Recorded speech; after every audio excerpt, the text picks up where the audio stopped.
सिंधी बनाने की कोशिश क्यों नहीं करेगी बीजेपी? जी हाँ, इन सवालों का जवाब आज मैं रब्जी लाइव के माध्यम से आपको जरूर बताऊंगी। दरअसल अमित शाह के बयान के बाद सभी लोग इस सवाल से काफी चिंतित हो गए हैं कि नीतीश कुमार क्या 2025 में आउट हो जाएंगे।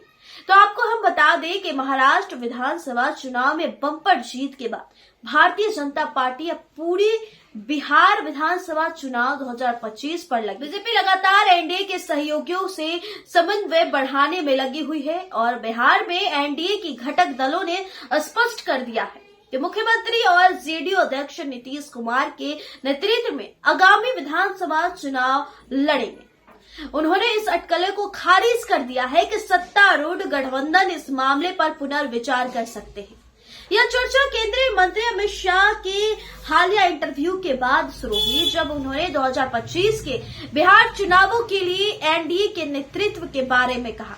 हम एक साथ बैठेंगे और फैसला करेंगे। हालांकि बिहार बीजेपी अध्यक्ष दिलीप जायसवाल ने तुरंत सफाई देते हुए कहा कि अमित शाह यह रेखांकित करने की कोशिश कर रहे थे कि वह उस पार्टी के कार्यकर्ता है जिसमें बड़े फैसले संसदीय बोर्ड की ओर से लिए जाते। आपको बता दें, इसके बाद जायसवाल ने कहा कि नीतीश कुमार 2025 के चुनाव में बिहार में एनडीए का नेतृत्व करना जारी रखेंगे। इसमें कोई दोहराए नहीं है। इस बात को पुख्ता करने के लिए एनडीए के नीतीश कुमार के नेतृत्व में पूरे राज्य में एक विस्तृत संयुक्त अभियान की घोषणा भी की।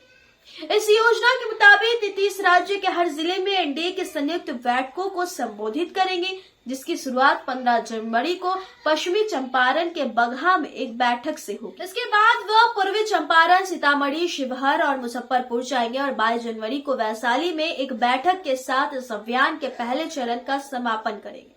बीजेपी और जेडीयू के अलावा बिहार एनडीए में जीतन राम मांझी और चिराग पासवान शामिल हैं।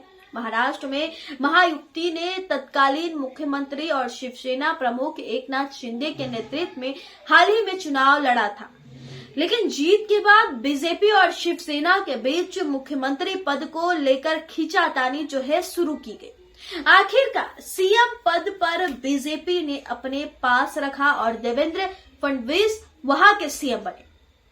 बिहार की तरह ही महाराष्ट्र में भी बीजेपी सत्तारूढ़ गठबंधन के वरिष्ठ सहयोगी है। हालांकि बिहार में एनडीए नेताओं का कहना है कि राज्य का मामला अलग है। जेडीयू के एक नेता ने कहा कि बीजेपी जानती है कि नीतीश एनडीए के लिए अपरिहार्य है और चुनाव से पहले या कोई दिखावा नहीं करे।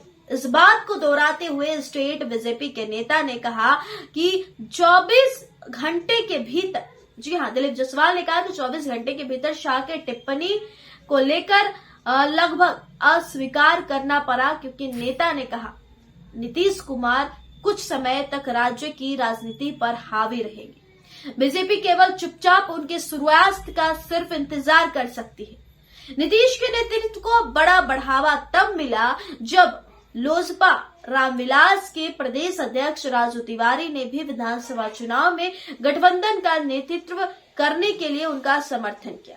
उन्होंने कहा कि आगामी चुनाव में नीतीश कुमार हमारा नेतृत्व करेंगे, इस बारे में पूरी तरह से स्पष्ट है।